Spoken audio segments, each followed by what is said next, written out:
Quand on est footballeur de haut niveau, être binational, c'est devoir faire face à un sacré dilemme. Jouer pour le pays où l'on a grandi ou celui de ses racines. Si plusieurs enfants prodiges du continent mère ayant fait l'histoire de l'équipe de France ont choisi de défendre le maillot bleu plutôt que celui de leur pays d'origine, Zinedine Zidane, Jean-Amadou Tigana, Basile Boli, Patrick Vieira, N'Golo Kanté ou encore Karim Benzema, d'autres n'ont pas hésité longtemps avant de faire parler leur cœur pour opter pour leur patrie d'origine. Et ils en sont fiers. En effet, nés en France ou naturalisés, fruit de la formation tricolore ou d'ailleurs, de nombreux joueurs binationaux font aujourd'hui la fierté de l'Afrique. Découvrons ensemble dans cette vidéo ces binationaux qui ont opté pour l'Afrique. Né en Mantes-la-Jolie en France, Moussa Sow a été sélectionné avec l'équipe de France de moins de 19 ans, avec laquelle il a remporté l'Euro 2015 de la catégorie. Élu meilleur footballeur sénégalais de l'année 2011, Super Sow a honoré sa première sélection avec les Lions de la Teranga en juin 2009, à l'occasion d'un match disputé face au Congo. Né à Abidjan, Sejouri a débarqué en France à l'âge de 7 ans. Formé au Racing Club de Lens, le guerrier ivoirien a connu sa première sélection avec les éléphants de la Côte d'Ivoire le 8 juin 2013 face à la Gambie, en éliminatoire de la Coupe du Monde 2014, sous la roulette de Sabri Lamouchi. Franco-algérien, Fawzi Goulam, né en Saint-Priest à Jaurès, il apprend le métier de footballeur au sein de la Saint-Étienne. Sélectionné avec les espoirs tricolores, il opte finalement pour l'Algérie avec qui il disputera notamment le Mondial 2014 avec la réussite que l'on connaît. Titulaire indiscutable à Naples, il aurait pu représenter une excellente solution au poste de latéral. Considéré comme l'un des meilleurs attaquants africains de tous les temps, Frédéric Omar Kanouté a débuté sa carrière par quelques sélections en équipe de France Espoir en 1999 et une sélection en équipe A en 2001. Optant pour le Mali en 2004, le Ballon d'Or africain 2007 reste à ce jour le meilleur buteur de l'histoire des Aigles du Mali avec 39 sélections.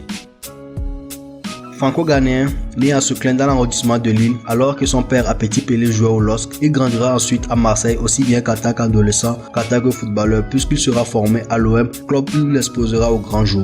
Fils d'un international ghanéen de légende, il choisira très tôt de défendre les couleurs du pays d'origine de ses parents. Dès moins de 20 ans plus en équipe A des Black Stars, André Ayew s'est affirmé en patron, un caractère de guerrier qui aurait pu faire du bien à l'équipe de France. Attaquant vedette des Léopards de la République démocratique du Congo, est né à Lyon.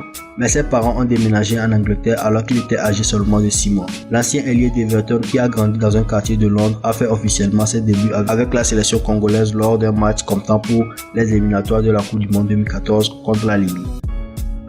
Franco-algérien, né à Levallois, il fréquente d'abord le Red Star puis Paris FC avant de poursuivre sa formation du côté de Grenoble, club qui lui permettra de crever l'écran parmi l'élite. Rapidement, il quittera l'Hexagone pour rejoindre le FC Valence dont il est devenu l'un des leaders. Pièce maîtresse de la sélection algérienne, il avait pourtant évolué chez les moins de 18 ans et les espoirs sous le maillot bleu.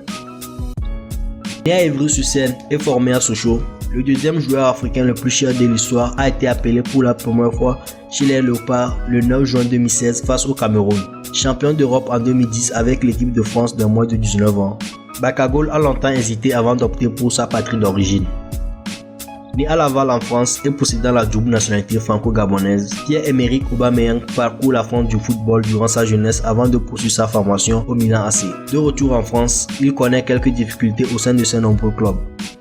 Dijon, Lille, Monaco, avant d'en fait démontrer tout son potentiel sous les couleurs de la Saint-Étienne, ce qui lui permettra de s'envoler pour Dortmund et de devenir l'un des meilleurs attaquants actuels.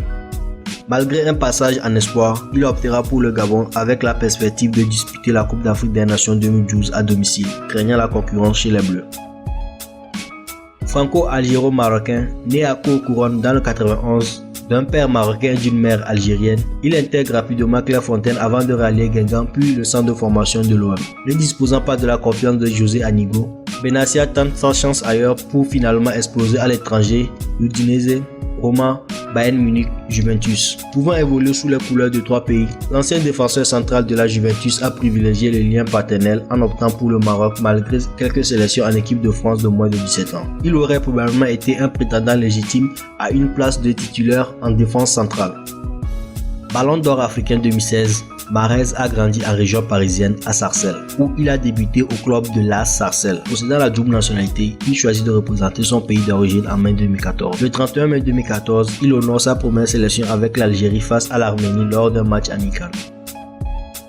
Franco-ivoirien, né à Abidjan, le légendaire Didier Drogba arrive en France dès l'âge de 5 ans pour rejoindre son oncle. Après quelques allers-retours, il se stabilise dans l'Hexagone avec ses parents quelques années plus tard. Il migre alors au sein de plusieurs clubs dans sa jeunesse avant d'éclore au Mans, puis à Guingamp et exploser sous les couleurs de l'OM, puis de nombreux clubs européens. C'est juste avant ce tournoi qu'il opte pour la sélection des éléphants. Ça s'est joué à quelques mois, regrettait alors Raymond Domenech. Franco-sénégalais, né à Sandié dans les Vosges, le défenseur central a connu une formation partagée entre le club de sa ville de naissance, le SRD Sandié, et le FC Metz, avec lequel il a participé à plusieurs matchs en professionnel avant de signer à Genk en Belgique. Recruté par Naples en 2014, il est désormais l'un des défenseurs les plus solides de Serie A. Sélectionné en équipe de France des moins de 20 ans avec laquelle il jouera le tournoi de Toulon en 2011 et la Coupe du Monde des moins de 20 ans en 2011 en Colombie, Kalidou Koulibaly choisira finalement le Sénégal. Selon le joueur, sa femme a motivé son choix de jouer pour le Sénégal. Nous sommes arrivés à la fin de la vidéo. Si vous avez aimé, n'hésitez pas à liker la vidéo, à commenter et la partager.